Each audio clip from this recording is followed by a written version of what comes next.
Good evening साथियों। आप सभी का स्वागत है आपके अपने चैनल मैथ बाय पवन सर पे। तो आज की क्लास में क्लास 10 यूपी बोर्ड एग्जाम, जैसा कि आपके 18 तारीख से पेपर भी स्टार्ट हो रहे हैं, तो आप हर सब्जेक्ट में 20 नंबर्स के ऑब्जेक्टिव आ रहे हैं। आज की क्लास में मैथ के 10 objective questions, very important questions आप सभी के लिए बहुत ही गजब की क्लास होने वाली है और बहुत ही फायदेमंद क्लास है आपकी। बस आप लोगों से एक ही निवेदन करते हैं कि अगर आप सेशन में जुड़ चुके हैं तो अंत तक जरूर बने रहिएगा और हर क्वेश्चंस को एक बेहतर ढंग से एनालिसिस जरूर करिएगा। तो आइए सभी दोस्तों के साथ चलते हैं क्लास में अपनी और करते हैं इस क्वेश्चंस की शुरुआत। आपका क्वेश्चन नंबर फर्स्ट दिया है, एक शंकु की तिर्यक ऊंचाई के लिए सीधा फॉर्मूला आपको बताना है। अच्छा भैया, शंकु की तिर्यक ऊंचाई के लिए जो फॉर्मूला बताना है, तो यहाँ पर क्या लिखा है? जैसा इस टाइप से कुछ होता है, यहाँ पर ऐसे बना के दिखा रहे हैं, ऐसा कुछ होता है इस टाइप से। और इसकी मेन ऊंचाई होती है, रेडियस होती है, रेडियस होती है। तो यहाँ पर हमने देखा एक राइट एंगल ट्रायंगल वाला बनना है कि नहीं बनना। ये हाइपोटेनस हो गया, ये परपेंडिकुलर, ये बेस हो गया। अच्छा, जो हाइपोटेनस होता है यानी कि एच, उसी को यहाँ पर स्लैंट हाइट एल बोलते हैं। एल बराबर हमारा क्या होता है? एल बराबर हो जाता है हमारा हाइपोटेनस, सॉरी, परपेंडिकुलर का स्क्वायर जो भी है, और यहाँ पर रेडियस का स्क्वायर। इधर स्क्वायर नहीं रहेगा, इधर रूट रहेगा, यानी एल बराबर H square plus R square को, यहाँ फार्मूला हमारा क्या दिख रहा है? तो एल बराबर H square plus R square, option number 3 यहाँ पर करेक्ट हो जाता है। क्वेश्चन नंबर सेकंड दिया, 2 8 9 8 6 5 3 8 7 5 में बहुलक होगा। बहुलक का मतलब ये होता है ऐसी कोई संख्या जो बहुत बार उस क्वेश्चन में रिपीट हुई हो। तो सबसे ज्यादा बार कौन सी संख्या रिपीट हुई? दो कई बार आया है, 8 एक बार है, 2 बार है और 3 बार है। 8 से बाद कोई ऐसी संख्या है जो कई बार रिपीट हुई 8 से ज्यादा? ऐसी कोई संख्या नहीं। Option 4 is correct answer. ऐसे क्वेश्चन आपको भले ही लगता है कि बहुत आसान क्वेश्चन है, लेकिन यही आपका पैटर्न है एग्जाम का। चलिए क्वेश्चन नंबर 3 पे क्या है? एक घातीय बहुपद को क्या कहते हैं? थोड़ा बहुपद की अगर बात पॉलिनोमियल की हम करते हैं, तो बहुपद जितने घाती पूछेगा भैया, तो एक घाती अगर पूछ रहा है तो क्या कहेंगे? उसे हम रैखिक बहुपद कहेंगे। और अगर बहुपद की बात करते हैं, कभी कभी शून्य की भी पूछ लेता है, तो जितने घातीय बहुपद होगा उतने वहां पर शून्य भी बनते हैं। तो हम क्या कहेंगे? एक घातीय बहुपद को क्या कहते हैं भैया? रैखिक बहुपद कहते हैं। ऑप्शन भी सही है। लेकिन द्विघात समीकरण के व्यापक रूप है। अच्छा, द्विघात समीकरण को बनाने के लिए फॉर्मूला हमारा होता है जो आपको रटा होना चाहिए अगर आप क्लास 10 के स्टूडेंट हैं तो। A x square plus B x plus C बराबर जीरो। ढूंढिए कहाँ पर है हमारा फॉर्मूला है। A x square plus B x plus C बराबर zero, option is correct answer. लिखा है पाई एक संख्या है। यहाँ पर दो ऑप्शन हमारे मिलते हैं, एक है परिमेय और सॉरी, एक है अपरिमेय और एक है परिमेय। अब हमें बताना कैसी संख्या हमारी पाई है। तो पाई हम कहते हैं अपरिमेय संख्या है। ऐसा इसलिए क्योंकि इसे हम पी अपॉन क्यू के रूप में लिखते हैं जब, और उसके बाद इसे डिवाइड करते हैं, तो पाई की वैल्यू हमारी कितनी होती है? 22/7 होती है कि नहीं? तो इस सभी को पता होगा। और जब भी इसे हम डिवाइड करते हैं तो ये अशांत दशमलव संख्या में चलती है, और जब डिवाइड के बाद इसकी जो संख्या मिलती है वो कभी दोबारा रिपीट नहीं होती है। इसलिए पाई क्या है? पाई एक अपरिमेय संख्या। बहुत ही डीप में सारी चीजें आपको बताने वाले हैं। क्वेश्चन नंबर 6, द्विघात बहुपदों में शून्य की संख्या। अभी मैंने बताया था कि जितने घाती बहुपद शून्य उतने मिलते हैं। अभी मैंने इससे पहले क्वेश्चन में कौन सा क्वेश्चन बता रहे थे? इससे पहले क्वेश्चन नंबर 3 में जब बता रहे थे, तो भैया द्विघात बहुपद है तो यहाँ पर शून्य भी कितने मिलेंगे? दो शून्य मिलेंगे। ऑप्शन सी, मतलब ऑप्शन नंबर 3 करेक्ट होगा। फिर लिखा है समीकरण एक्स स्क्वायर प्लस 1 बराबर जीरो का विभक्त कर है। ये क्वेश्चन आपको सॉल्व करने के लिए जितने अभी तक क्वेश्चन आप बढ़ते चले आए हैं, सारे के सारे क्वेश्चन आपको रटने वाले थे। मतलब बस आपको पता होना चाहिए, आपको याद होना चाहिए। लेकिन यहाँ से जो क्वेश्चन नंबर 7 से है, ये क्वेश्चन आपको सॉल्व करना पड़ेगा। शुरुआत करते हैं। लिखा है एक्स स्क्वायर, तो हम लिख दिया एक्स स्क्वायर प्लस लिखा है एक्स और उसके बाद प्लस लिखा है। क्वेश्चन ने पूछा, विविधकर पूछा है। अच्छा, विविधकर कहीं क्वेश्चन ने दिया तो नहीं है हमें, सिर्फ पूछा है सीधा, ऐसा नहीं बताया कि इतना विविधकर है। तो उसके लिए हमारा फॉर्मूला क्या बनेगा? बी स्क्वायर माइनस 4ac, एक हमारा फॉर्मूला बनता है। जहां पर बी और ए और सी की वैल्यू में कैसे पता होंगी? तो उसके लिए अभी मैंने बताया द्विघात समीकरण का व्यापक रूप। क्या बताया था भैया? हमने बताया था A x square plus B x और प्लस सी, यही तो बताया था। इसके इक्वल में जीरो था, यहाँ पर कर दीजिए, इसके इक्वल में जीरो यहाँ पर कर दीजिए। अच्छा, कोफिशिएंट्स ऑफ एक्स स्क्वायर यहाँ पर क्या है?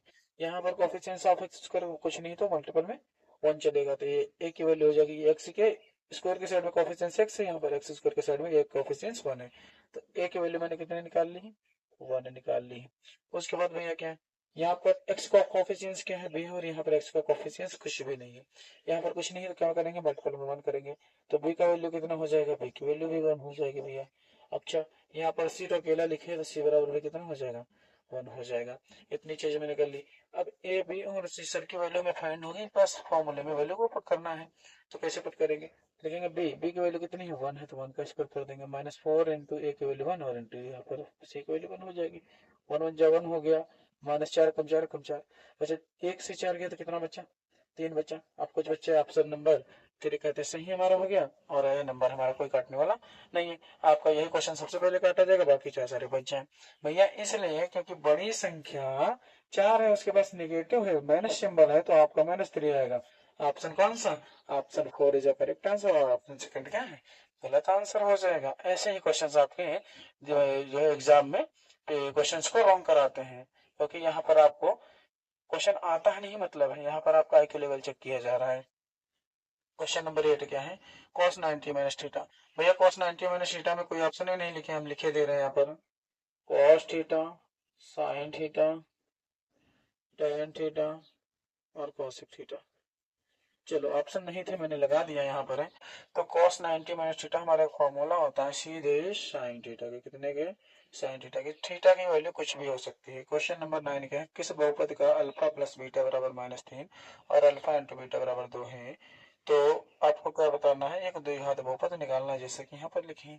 तो कहीं पर ऐसा क्वेश्चन आपको मिले जहां पर अल्फा प्लस बीटा और अल्फा इंटू बीटा की वैल्यू दी जाए और द्विघात बहुपद का जिक्र करें, तो सीधे आइए फॉर्मूले पे हम पहुंचेंगे। लिखेंगे x square minus alpha plus beta x plus alpha into beta, और इसके इक्वल क्या होता है, जीरो। लेकिन हमारे किसी आंसर में जीरो तो नहीं दिया, तो जीरो भी कैंसिल आउट कर दीजिए। X square minus alpha plus beta की वैल्यू क्वेश्चन ने कितनी दे दी है, -3 और एक्स बाहर से है, प्लस अल्फा इंटू बीटा की वैल्यू कितनी है, 2 और इक्वल क्या है, जीरो है। लेकिन जीरो नहीं लगाना है हमें, किसी ऑप्शन में जीरो नहीं है। तो हम एक्स स्क्वायर माइनस और माइनस की मल्टीपल क्या होगी भैया, प्लस हो जाएगा 3x और +2।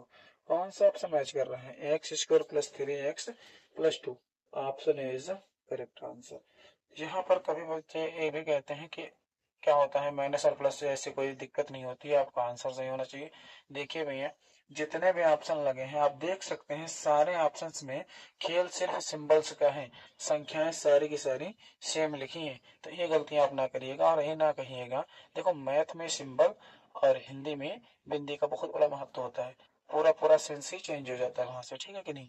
तो आइए क्वेश्चन नंबर 10 पे चलेंगे। क्या है कि एक्स बराबर x square plus 7x plus 10 के शून्य अल्फा व बीटा है, तो अल्फा इंटू बीटा।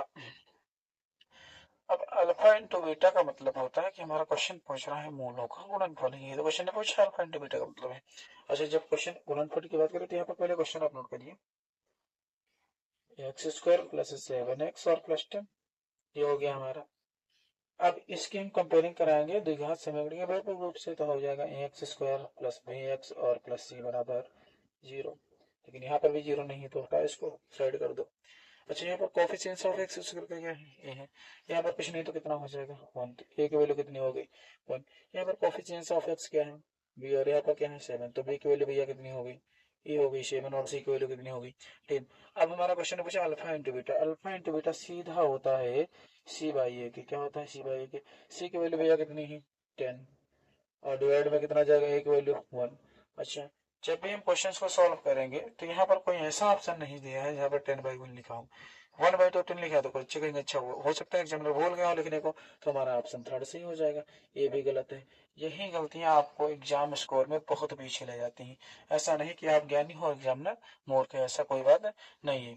यहाँ पर बात यह है कि अगर कहीं पर भी जितनी आप पूरे जीवन में मैथ पढ़ोगे, अगर वहां पर कहीं पर ऐसी स्थिति बने कि जो हर की संख्या 1 हो जाए, तो आपको वहीं पर उसे कैंसिल आउट कर देना है, और ओनली आंसर क्या हो जाएगा, अंश की संख्या, और अंश की संख्या 10 है। यही आपका correct answer, option number A.